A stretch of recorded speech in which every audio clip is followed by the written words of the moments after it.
7 capitolul 7 of Hebrews is, from chapter 7 to chapter 10, is like one long explanation. It deals with one single theme, really. It's one of the longest sections in this Bible, or not in the Bible, but in this book. And it really represents the main theme of the book.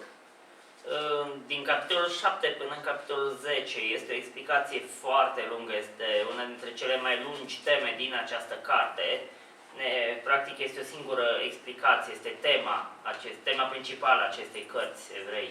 If you remember, the reason why the author wrote this letter to these Jewish Christians, was because of the amount of pressure that was being applied to them, and there was this temptation, this idea that they were toying with to go return back to Judaism.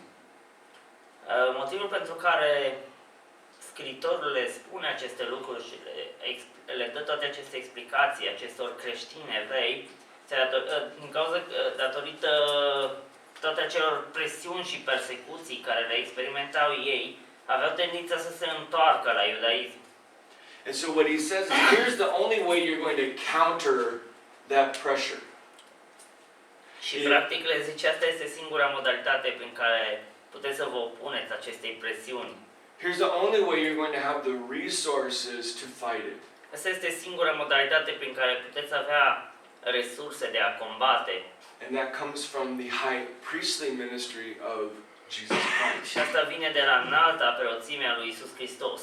Now, his readers are Jewish.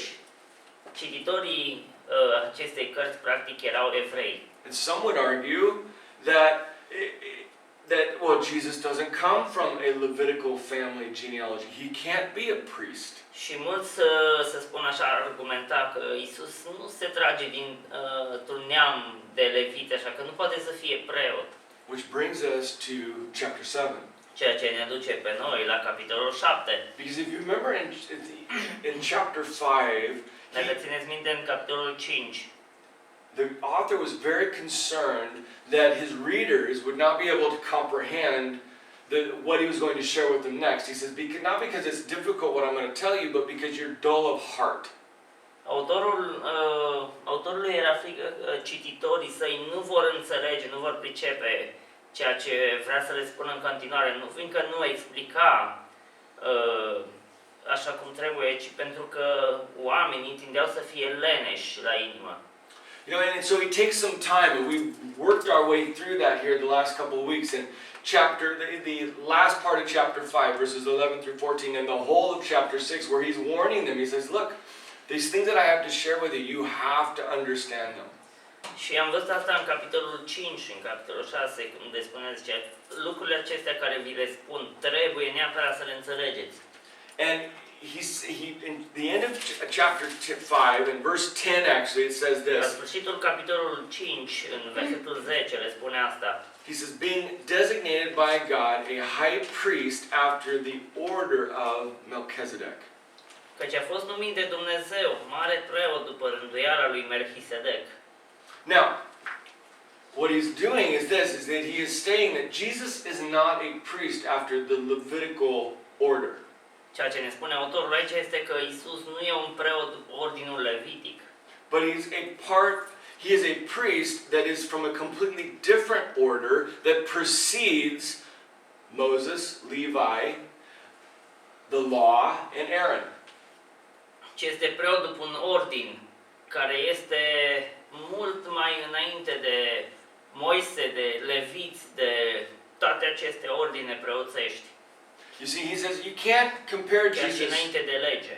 You can't compare Jesus to the Levitical priesthood because the order that he comes from predates the Levitical priesthood. Nu putem să-l comparăm pe Iisus Hristos cu ordinul levitic, fiindcă ordinul preoțesc din care el face parte predatează ordinul levitic. And so he brings up this man, this man named Melchizedek. Așa că ne pomenește numele acestei persoane, acestui bărbat, nume Melchisedec. And the very first time that we find him mentioned in the Bible is in the Old Testament and is in Genesis chapter 14. Prima dată când vedem numele acestui om scris în Biblie este în Geneza, capitolul 3. Now, to get the context of the story, Ca you să have to go aflăm back to Genesis contextul, chapter 14. capitolul 14, în Geneza, capitolul 14, putem să vedem care este contextul acestei povestiri. And it says this, it says, and in the days of Amraphel, the king of Shinar, Arioch, the king of Elasar, Chedorlaomer, the king of Elam, and Tidal, the king of Goim, these kings made war with Bersa, the king of Sodom, Bersa, the king of Gomorrah, Bera, the king of Sodom, Bersa, the king of Gomorrah, Shinab, the king of Admah, Shemember, king of Seboim, and the king of Bela, that is Zor. 1-2, verses 1 and 2, chapter 14.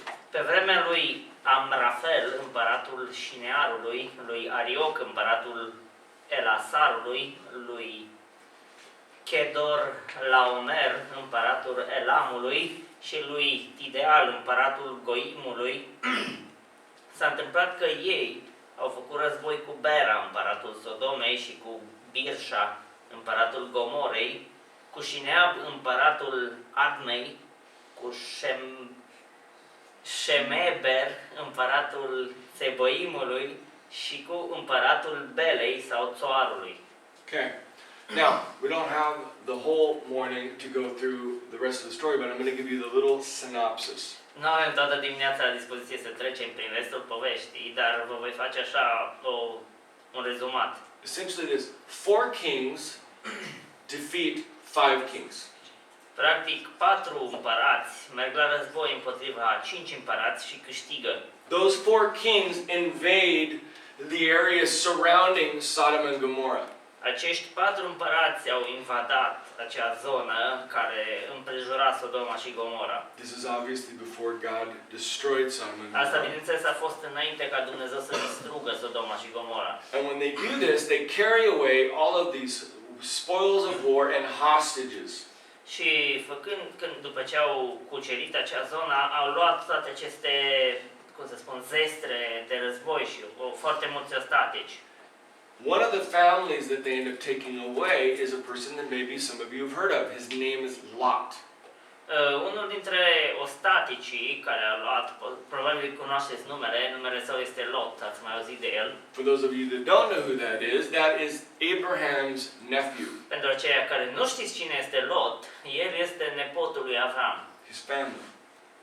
Era parte din familia lui Avram. And so, if you thought it was amazing that 4 kings would beat 5 kings, all of a sudden Abraham launches this amazing rescue mission with 318 of his servants against 4 kings and to get his nephew back. Și dacă asta vi s-a părut ceva extraordinar ca 4 împărați să înfrângă 5 împărați, aflăm că Avram a luat 318 oameni dintre ai săi și a pornit o misiune de salvare împotriva celor, practic a mers să lupte împotriva celor 4 împărați ca să salveze pe nepotul său Lot. You know, that's an amazing.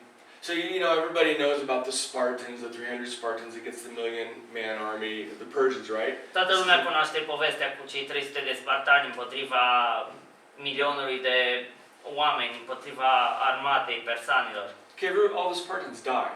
Dar la sfârșit toți spartanii mor. Abraham's guys, he has 318. He beats them all. Dar Avram are 318 bărbați și înfrânge toată acea armată. So Abraham and his servants, the story goes on, he pursues these 4 armies, and he, somewhere close to Damascus, under the cover of night, he attacks them. Și Avram cu oamenii săi urmăresc aceste armate și undeva în apropierea Damascului, în mijlocul nopții, le atacă. And Genesis records that Abraham recovers all the spoils, recovers all the hostages. Și ne spune Geneza că Avram a luat toată acea pradă de război și toți acei ostatici.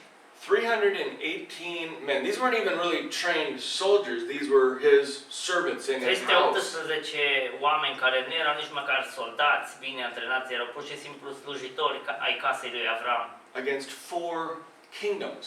Împotriva 4 regate. And he wins. Și a câștigat. Okay?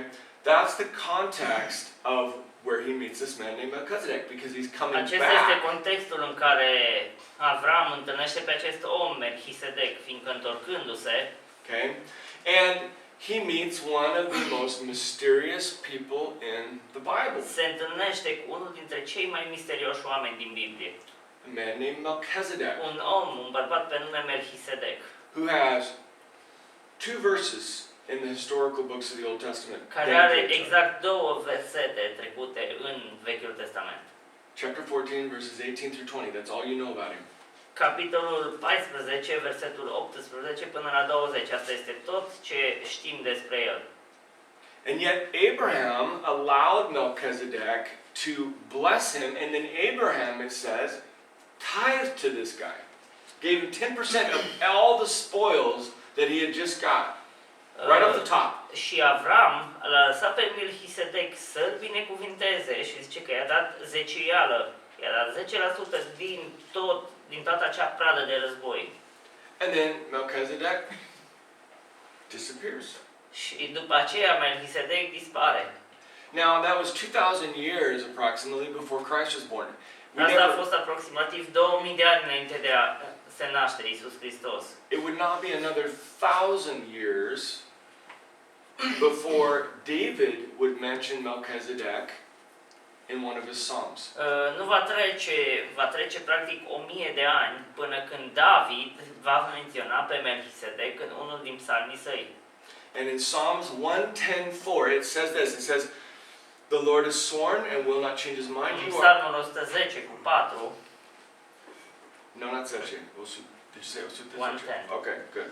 It says, see, I actually was listening that time. Still messed it up. So he says, "The Lord 110 cu 4.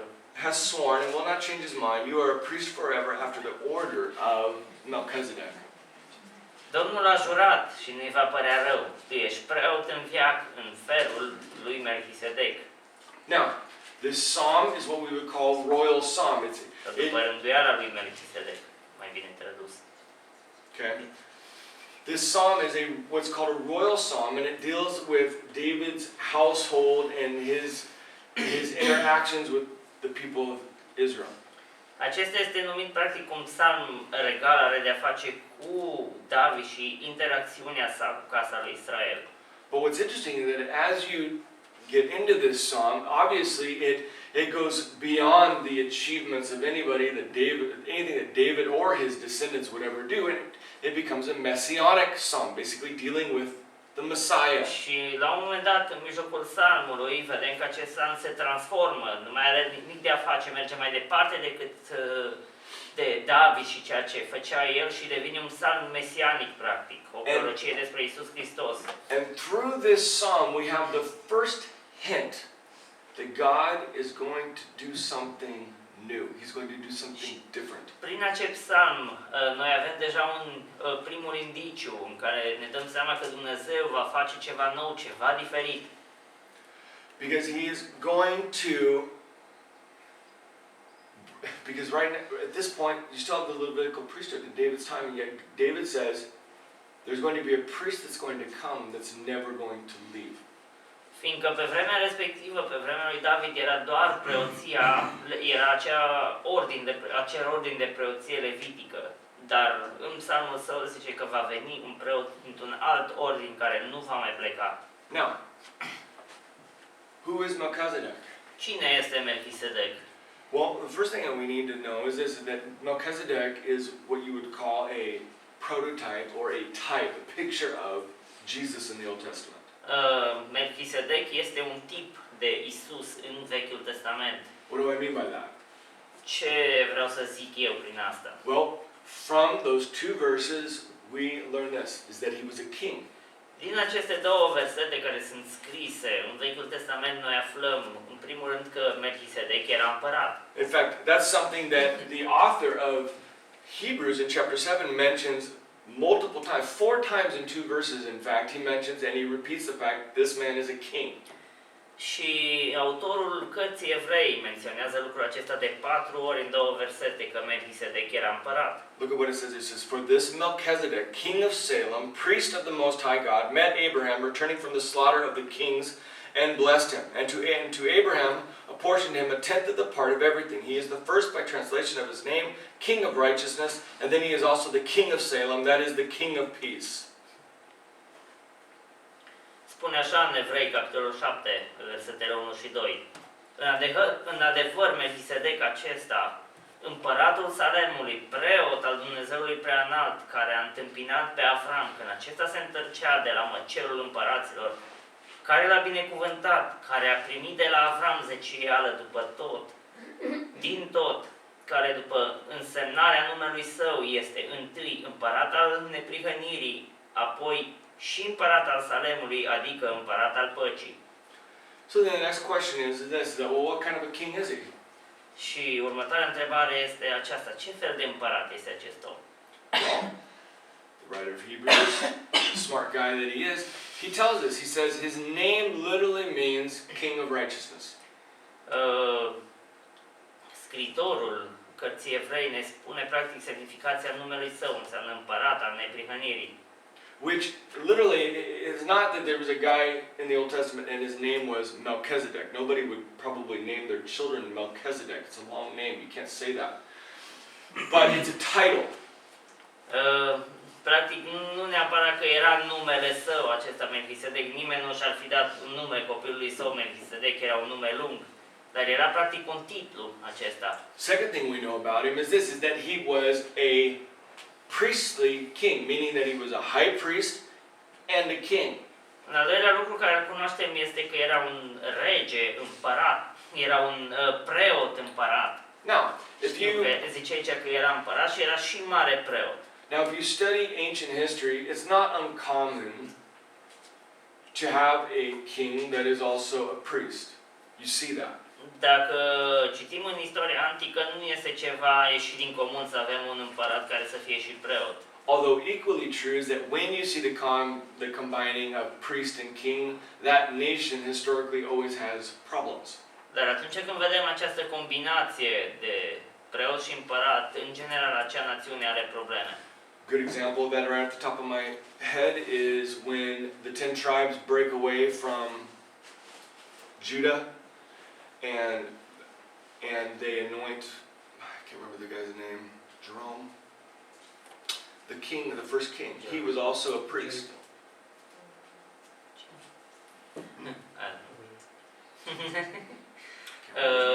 Nu mai ține minte numele. Atunci când cele 10 triburi nordice s-au despărțit de Iuda și și-au pus l-au practic uns pe împăratul lor, l-au uns și preot și mare preot. I'm going to get you his name because it's bugging me now. Acum trebuie să facem rost de numele lui. Let's see. Judah. Jeroboam is not it. Jeroboam, that's his name. Ieroboam. Jeroboam was not only a king, but he led them away into idolatry.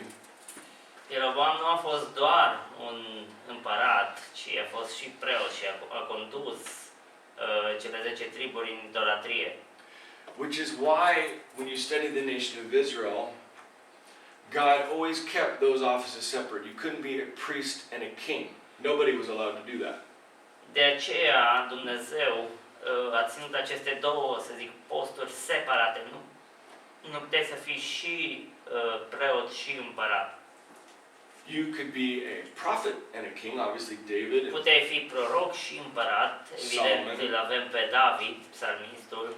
And there were kings that tried to be priests and Și am king, avut împărați care au încercat să fie și preot și împărat which was an absolute disaster, și a ajuns să fie un dezastru, which resulted in that king being struck with leprosy. care a rezultat ca acel împărat să fie lovit cu lepră. Okay? So this man was a Gentile that was a priest, a high priest of the living God in Genesis it says, and he was also a king. Acest bărbat, practic, era dintre neamuri, dar era un preot, era înalt preot al Dumnezeului adevărat și era în același timp și împărat. And he was also the king over a city of Salem. Era împărat asupra acelui oraș, acelei cetăți Salem. Or for those of you that are interested, you're taking notes, or you just like this type of information, this was the city that preceded Jerusalem. Acesta a fost, Salemul a fost orașul dinaintea Ierusalimului. Okay? Salem significantly means peace. It's the city of peace. Salem înseamnă pace, orașul păcii.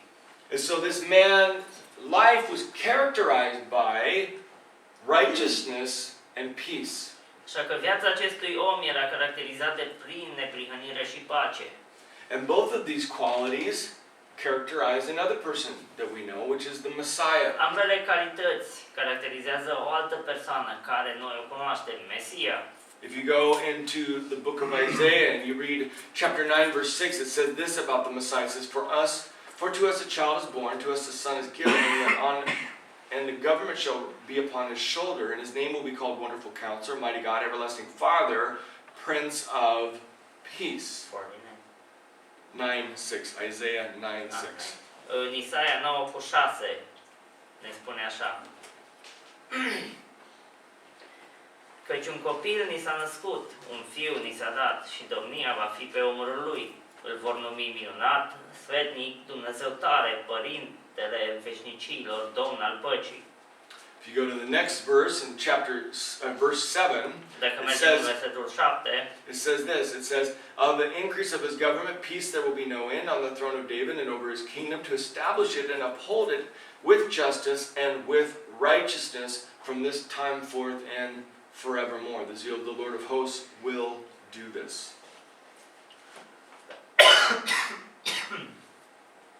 El va face ca domnia lui să crească și o pace fără sfârșit va da scaunului de domnia lui David și împărăției lui. O va întări și o va sprijini prin judecată și neprihănire, de acum și în veci de veci. Iată ce va face râvna Domnului oștirilor. Now, if you fast forward to the New Testament, Jesus Christ in 1 John chapter 2:1 is called the righteous one. Dacă mergem mai departe în Noul Testament, în 1 Ioan, capitolul 2, Isus este numit cel neprihănit. And in Ephesians chapter 2 verse 14 it says that he is our peace. Și în Efeseni, capitolul 2, versetul 14, ne spune că Isus este pacea noastră. And so what's really important to understand is that in a single person you have perfect righteousness and peace. Ceea ce trebuie să înțelegem este că într-o singură persoană avem neprihănirea perfectă și pace. You know, and one of my favorite verses in the Old Testament is in Psalms 85:10. Unul dintre versetele mele preferate din Vechiul Testament în Psalmul 84 cu 10, 85 cu 10. It says, steadfast love, faithfulness meet, righteousness and peace kiss each other. Bunătatea și credincioșia se întâlnesc, dreptatea și pacea se sărută. Okay. The reason why I draw your attention to that is because I think it's extremely important to understand, because with the cultural pressure, especially today, no matter where you're at, we will never find true peace through anything other than the pursuit of righteousness.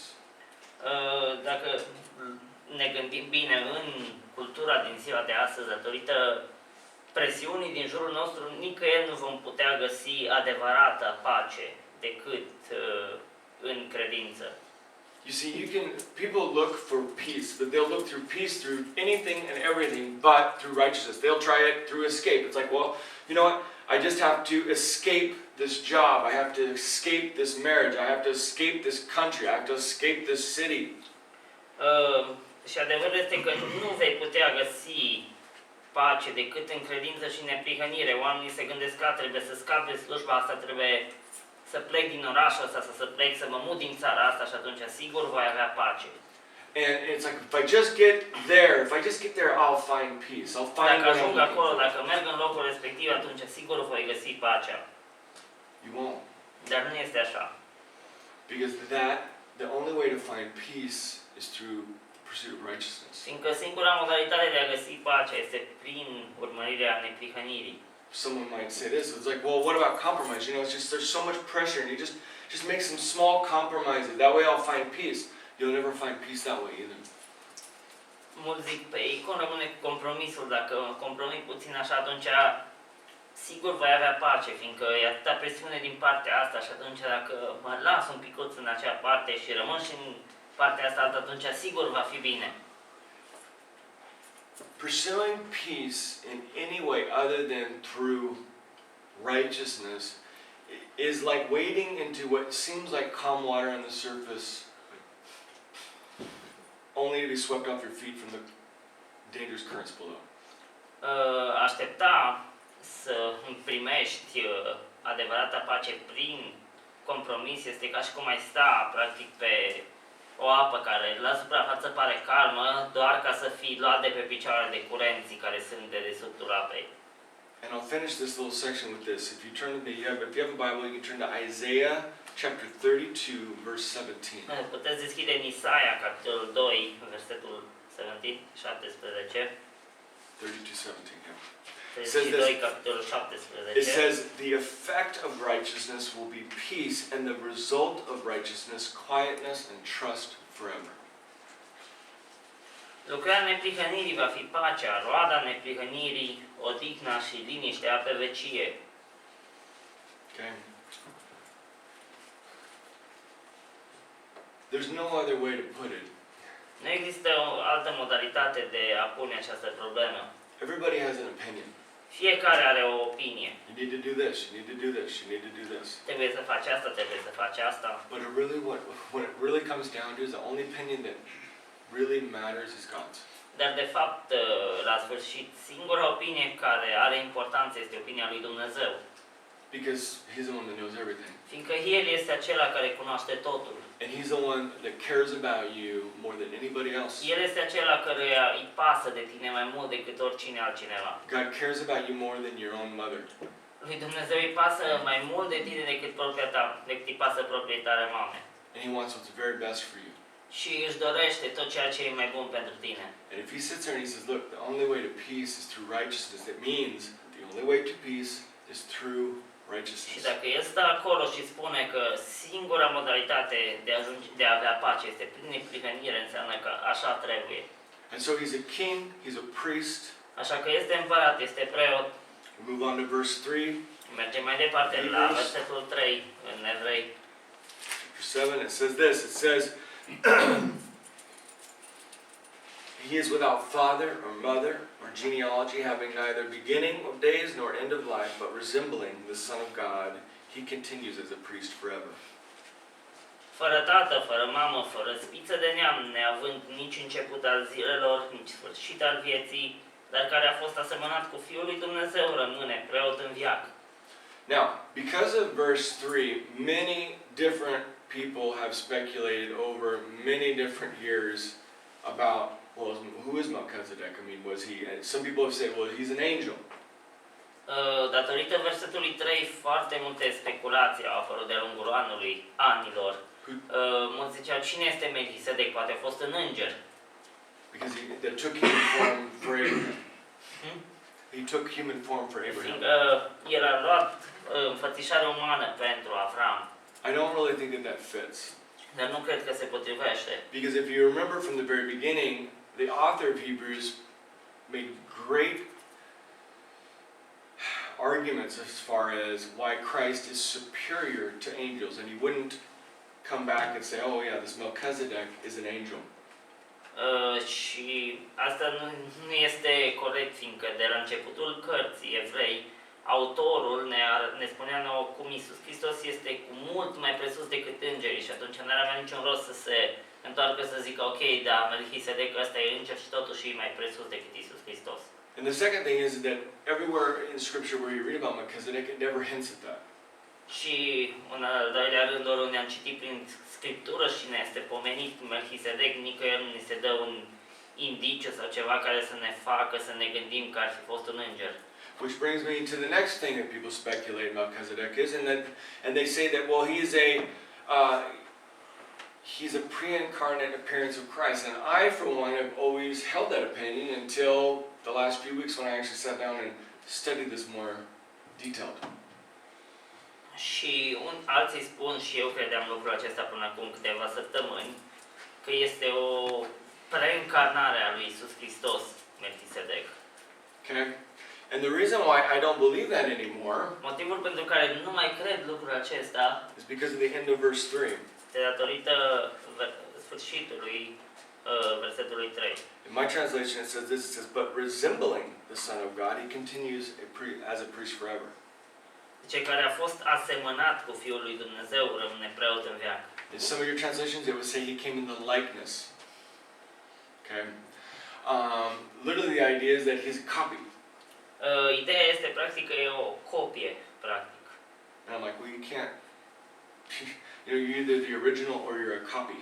Atunci fie original, fie o copie. O copie nu este original. And so, what that brings me to, what we need to conclude from that is that, and you can study it for yourself, come up with your own conclusion, but is this, that he was a man that was a type, not unlike David, not unlike Joseph, not unlike Moses, who is a type, a picture of Christ. Ceea ce putem conclude de aici este că acest Melchisedec este un tip, este un om, la fel cum a fost David, la fel cum a fost Avram, la fel cum a fost mai mulți oameni de-a lungul istoriei, un tip de Hristos. You see, and what it gets down to is this, is that it's not that Jesus has a priesthood like Melchizedek. It's reverse of that. It's Melchizedek had a priesthood like Christ.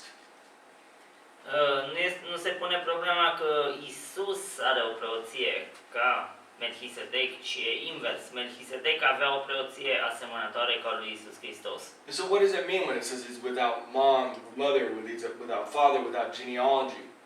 Și ce vrea să zică aici, că fără tată, fără mamă, fără spiță de neam? Well, in the context of the Bible, it means this. We have no record of his mother, his father, or his genealogy, or when he died, or when he was born. Nothing. În contextul biblic, noi nu avem nicio dată despre el, când s-a născut, cine au fost părinții lui și când a murit. And so as far as Scripture is concerned, the author's pointing out, we don't know. Așa că autorul spune că nu știm absolut nimica despre el. You contrast that to the Levitical priesthood, Dar punem asta în contrast cu preoția, ordinul de preoție levitică. and if you've ever studied the Old Testament, you would know that to be a priest, you had to prove by record that you were of the genealogy of Levites and of Aaron. Pentru a deveni preot levit, trebuia să poți dovedi genealogic că ești din neamul lui Aron. In fact, if you look through the book of Ezra and you look through the book of Nehemiah, after the Jews returned back from Babylon, there was a problem with some of the Jews because they could not prove their genealogy, and so they were not allowed to serve in the temple. Dacă citiți în cartea Ezra și Neemia, veți vedea că a fost o problemă cu unii dintre evrei care s-au întors să reconstruiască zidurile cetății și să reconstruiască templul. Ei nu au fost lăsați să slujească în templu, deoarece ei nu au putut să-și dovedească această genealogie, să dovedească că ei fac parte dintr-o familie de leviți sau că sunt din ordinul lui Aron. You see, Melchizedek could not trace his ancestors. We don't have them in Scripture. Nici în cazul lui Melchisedec nu avem aici date despre neamurile sale, din ce neam face parte. Not to mention that Melchizedek was not a Jew, he was a Gentile. Să nu mai pomenim că Melchisedec nu era evreu, el era dintre neamuri. And yet he was a high priest Și totuși era un mare preot. of the Most High God. Mare preot al Dumnezeului Preanalt. You see, and this is where Jesus fits in. Because while Jesus could trace his line through the tribe of Judah through David, he couldn't trace his line through the Levitical priesthood. Și aici intervine Iisus Hristos, unde El, deși poate să-și ia urma în neam, să zic, prin neamul lui David, El nu poate să își regăsească urma în neamul levitic. Which to a Jew means you have no Levitical genealogy, Pentru un evreu înseamnă că dacă nu ai genealogie levitică, atunci nu poți să fii preot. you have no family line into the priesthood. Nu ai nicio linie genealogică în preoțime. And so the author's point in all of this is that Jesus' priesthood, just like Melchizedek's priesthood, was based exclusively on the call of God, not being a part of a certain family. Și ceea ce ne explică aici autorul este că preoția lui Iisus Hristos este o preoție asemănătoare sau asemenea lui Melchisedec, care nu a trebuit să facă parte dintr-un neam de preoți, ci a fost făcut preot la chemarea lui Dumnezeu. And then he goes on and he says, without beginning and end. Și merge mai departe, zice, fără început și fără sfârșit. Again, like I said earlier, it's not recorded when he was born and when he died. Din nou, nu ni se spune când s-a născut și când a murit. You contrast that to Levitical priesthood, they served for a maximum of 30 years. Punem asta în contrast cu serviciul de preoție levitică, care puteau să slujească un maxim de 30 de ani. They started when they were 20, Începeau la vârsta de 20 de ani they retired, they went on pension when they were și 50. ieșeau la pensie la vârsta de 50 de ani. But Melchizedek, it never says that he goes on pension. Dar Melchisedec nu ne spune că mai merge la pensie. And the author's point is this, is that Melchizedek is a foreshadowing of Christ, because guess what? Christ never goes on pension either. He is always your high priest. Melchisedec este practic o umbră a lui Iisus Hristos, fiindcă nici Iisus Hristos nu a mai, să zic așa, nu s-a retras, nu a ieșit la pensie. El continuă să fie marele nostru preot. You see, and while Melchizedek is a shadow or a picture of În who timp ce Christ is, Melchisedec este o umbră sau o imagine a cine este Iisus Hristos, Christ is the complete and perfect fulfillment of it. Iisus Hristos este împlinirea completă și perfectă. You know,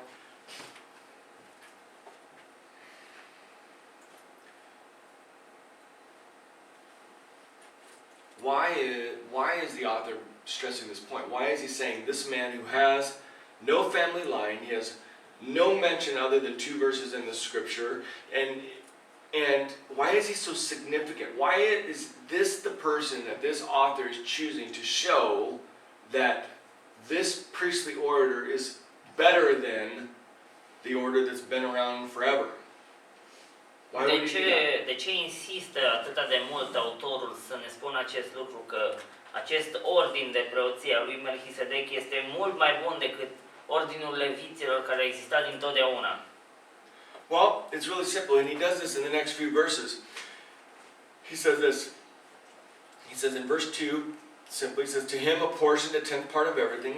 He is the first by translation of his name. And so Abraham tithed to this man.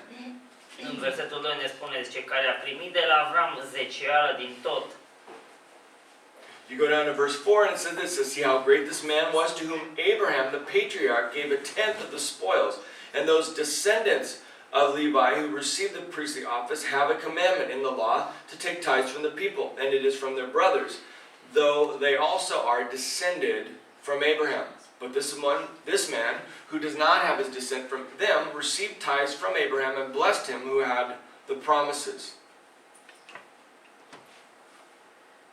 Continuând din versetul 4, zice, vedeți bine, dar cât de mare a fost el, dacă până și patriarhul Avram i-a dat zeciuială din prada de război, aceia dintre fiii lui Levi, care îndeplinesc slujba de preoți după lege, au porunca să ia zeciuială de la norod, adică de la fraților, cu toate că și ei se coboară din Avram, iar el care nu se coboară din familia lor a luat zeciuială de la Avram și a binecuvântat pe cel ce avea făgăduințele.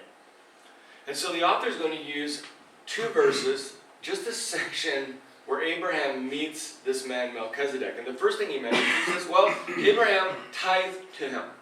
Așa că autorul se va folosi de 2 versete aici de întâlnirea lui Avram cu acest om, cu Melchisedec, și ceea ce ne spune este că Avram i-a dat zeciuială. Because Abraham recognized how great this man was. Fiindcă Avram a recunoscut cât de mare era acel om. Now, this is something where you have to understand basically the culture back then, but basically in the ancient world, you would pay a tithe or a tenth to another person whom you recognized as superior to you. În cultura respectivă, tu trebuia să dai zeciuială unei persoane care o considerai, care știai că este superioară față de tine. It was a way of giving them honor. Era o modalitate de a onora pe acea persoană. Abraham is coming back from this amazing victory over 4 kings. Avram se întoarce de la această victorie minunată împotriva 4 împărați. And yet when he encounters this king who meets him with what? In Genesis it says it meets with him bread and wine, and that is it. He recognizes immediately that this guy is better than me. Și Avram, în drumul său de întoarcere, se întâlnește cu acest om care îl întâmpină cu pâine și vin și automat Avram observă că acel om este mai mare decât el. You know, and he didn't have to give him a tithe, because in Jewish culture, even if you went out to war and you won and you had spoils, when you came back in the law, you didn't have to tithe that. That was yours. El nu era obligat să-i dea zeciuială din prada de război, fiindcă în cultura respectivă, când mergeai la război și câștigai, nu erai obligat să dai zeciuială din prada de război, aceea era a ta. And Abraham wasn't he didn't have to give money to this. He didn't have to give a tithe to this guy. He was under no obligation whatsoever. But when he met this man, he immediately recognized this man deserves my 10%. Dar Avram nu era obligat să dea zeciuială, dar când a văzut pe acel om, a zis, acest om merită să-i dau eu zeciuială. Now, the reason why the author says this is because of the next, he kind of takes an argument that the Jews are like, well, you know, Levites receive tithe also. So, what's the difference? Și mai departe ne spune că și leviții luau zeciuială și atunci zice, care este diferența? And the author points out this, he says, Levites receive a tithe not because someone inherently recognizes that they're greater than them, but because it's a provision in the law and they're required to. Ne spune că ei nu primesc zeciuială fiindcă cineva a realizat că ei sunt superiori, ci că este scris în lege și norodul era obligat să le dea lor zeciuială. You see, Abraham wasn't required to do it at all. He just simply did it. Avram nu era obligat să facă lucrul ăsta, a făcut-o de bunăvoie. And honestly, that's the heart with which God desires for us to give our offerings. Și asta este practic inima cu care Dumnezeu vrea ca noi să dăm zeciuiala. It's the same reason why we do not pass the plate in this church. Este același motiv pentru care noi nu dăm așa farfurioara sau coșulet să se strângă banii. Because people should do it because they recognize the value of giving to God. Fiindcă oamenii trebuie să facă asta de bunăvoie, fiindcă recunosc că această valoare o dau lui Dumnezeu. And it should not be out of compulsion and Nu ar trebui să fie din obligație, așa să-i strângă buzunarul. it should be because, you know what, Lord, I love you and I want to be a part of your plan. Ar trebui să fie fiindcă îl iubesc pe Dumnezeu și vor să facă parte din planul său. And so I want to invest in your kingdom. Zic, Doamne, te iubesc, vreau să fac parte din planul tău și vreau să investesc în împărăția ta. Not out of compulsion. Nu din obligație, Not out of tradition. nu din tradiție, Not out of guilt. nu din vină. You know, it's like, because if you're doing it for that reason, honestly, keep your money. I don't want it. Fiindcă dacă faci din una din motivele astea, mai bine îți păstrezi banii, fiindcă Dumnezeu nu-i vrea. Because you won't be blessed. Nu vei fi binecuvântat. Because God doesn't want someone that's just like, all right, I will. Dumnezeu nu vrea ca cineva să se simtă obligat, așa forțat să o facă cu tragere de inimă. He wants someone like Abraham, where Abraham just says, you know what, I recognize El vrea pe cineva ca Avram care să zică, da, recunosc lucrul acesta și voi face asta de bunăvoie. that you are great. Recunosc că tu ești mare, tu ești măreț. He just gives. Și pur și simplu dă. Now, he goes on and he says this. he makes this argument. He says, in verse 7, it says, beyond dispute that the inferior is blessed by the superior. In the one case, tithes are received by mortal men, but in the other case, by one who is testified that he lives. And so the next argument that he makes is this. He says that, well, the superior blesses the inferior. Meaning this, Melchizedek blessed Abraham. Ne spune așa din versetul 7. Dar fără îndoială că cel mai mic este binecuvântat de cel mai mare. Și apoi, aici, cei ce iau zecială sunt niște oameni muritori, pe când acolo o ia cineva despre care se mărturisește că este viu. And so, just as Abraham recognized the greatness of Melchizedek and wanted to give to him, Melchizedek recognized that Abraham was the one with whom the promise was and blessed him. Bineînțeles, aici zice că cel mai mic este binecuvântat de cel mai mare. Melchizedek era superior lui Avram și atunci Avram i-a dat lui zecială, iar Melchizedek a realizat că Avram este acela prin care a fost făcută promisiunea și atunci i-a dat o binecuvântare lui Avram. And in all of this, and here's the big thing for this, his big example. He says this: when Abraham was doing this, verse 9, one might even say that Levi himself, who receives tithes, paid tithes through Abraham, for he was still in the loins of his ancestor when Melchizedek met him. Mai mult însuși, Levi, care ia zecială, a plătit zecială, ca să zicem așa, prin Avram, căci era încă în coapsele strămoșului său când a întâmpinat Melchizedek pe Avram. And what the author is simply doing this is pointing out something that was a very common belief back then, is that a person's descendants were still within their basically ancestor's body. Okay? Practic ce se credea pe vremea aceea era că descendenții unei persoane se aflau încă în trupul strămoșului lor. Meaning this: Levi actually tithed to Melchizedek because he had been born yet. Levi i-a dat zecială lui Melchizedek, fiindcă nu se născuse încă. Și era strănepotul lui Avram, adică urma să fie strănepotul lui Avram. Which therefore makes Melchizedek better. Și ceea ce îl face pe Melchizedek mai mare și decât leviții. You know, and I want to leave you with this. Vreau să vă las cu asta. Melchizedek is an amazing example. Melchizedek este un exemplu minunat, extraordinar, o imagine a lui Hristos. It's one of the, you have two verses. And in two verses, the writer of Hebrews pulls out all of this stuff. Avem două versete și din aceste două versete scriitorul cărții Evrei ne-a toate aceste date, toate aceste lucruri. But as amazing as Melchizedek was, Dar cât de minunat era Melchizedek, as godly and righteous as Melchizedek la cât was, de evlavios și neprihănit era Melchizedek, he wasn't the Messiah. nu era el Mesia.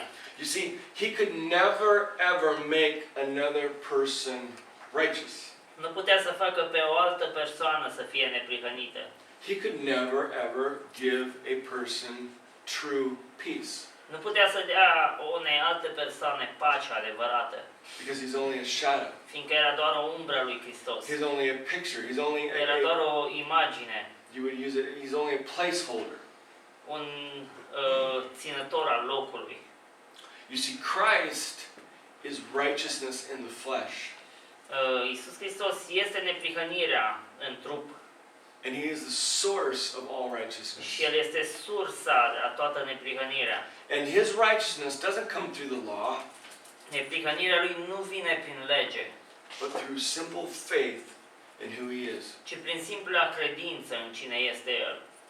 He's also the perfect mediator for us. El este și mediatorul perfect pentru noi. He is our perfect high priest, El este preotul nostru perfect, who is constantly interceding for you and I. care în mod constant mijlocește pentru fiecare dintre noi. And he is also our peace. El este și pacea noastră. Because his peace follows his righteousness. They meet in Fiindcă him. pacea lui și neprihănirea lui se întâlnesc în el. And I want you to think about this. When you think about righteousness and you think about peace, think about the cross, because that is where they meet. Fiindcă și vreau să vă gândiți la lucrul acesta, când vă gândiți la neprihănire și pace, gândiți-vă la cruce, fiindcă acolo se întâlnesc ele. You see, at the cross, God's righteousness is satisfied, therefore making peace with man. La cruce, neprihănirea lui Dumnezeu a fost mulțumită, așadar a făcut pace cu oamenii. And they meet in one person. S-au întâlnit într-o singură persoană, în Iisus Hristos. They kiss in one person, which is Jesus. S-au sărutat într-o persoană, în Iisus Hristos. And you'll never find them anywhere else. Nicăieri altundeva nu le vei găsi împreună. Let's pray. Să ne rugăm. Heavenly Father, Lord, I just thank you for this morning. Dragă Tată, îți mulțumesc, Doamne, pentru dimineața aceasta. I thank you, Lord, God, that you are our righteousness and that you are our Îți peace. mulțumesc, Doamne, că Tu ești neprihănirea noastră. Îți mulțumesc, Doamne, că Tu ești pacea noastră. And Lord, that you, because you're our high priest, Lord, our perfect high priest, God, that you have the resources that we need to Și fiindcă Tu ești marele nostru preot, Tu ai resursele de care noi avem nevoie, Doamne, deal with anything this world throws at us. să rezolvăm, să ținem piept la tot ceea ce ne aruncă, tot ceea ce pune în fața noastră această lume. To deal with anything that our enemy of our souls would try to trip us up with. Te ține piept la toate împotrivirile inamicului, la toate piedicile inamicului. To be able to have victory over anything that our old self. Să putem să avem victorie asupra a tot ceea ce vechea noastră fire vrea să facă. Our three enemies, Cei trei dușmani ai noștri. Satan, the world, and our flesh. Satana, lumea și firea noastră pământească. And yet, God, you provided a resource that is more than sufficient. Dar Tu, Doamne, ne-ai dat o resursă care este mai mult decât suficientă. So I pray, God, that you would just give us grace. Așa că mă rog, Doamne, ca Tu să ne dai har. And Lord, I pray, God, as we get ready and to take communion, Mă rog, Doamne, ca pe măsură ce ne pregătim să luăm cină, God, that you would speak to us. mă rog ca Tu să ne vorbești, Doamne. God, if there's things in our lives that need to go, God, that you would put your finger on them. Doamne, dacă sunt lucruri în viața noastră care trebuie rezolvate, mă rog ca Tu să le arăți, Doamne Iisuse, să pui degetul Tău pe ele, Doamne, să ne ajuți să rezolvăm. Lord, maybe we've been trying to find peace by trying to escape or trying to compromise. Poate am încercat, Doamne, să găsim pacea, încercând să ne compromitem. You know, whatever it may be, Lord, you know. Orice am fi făcut, Doamne Iisuse, orice s-ar fi întâmplat, Tu știi pe toate, Doamne Iisuse. Just give us grace. Dă-ne, Doamne, har. Amin.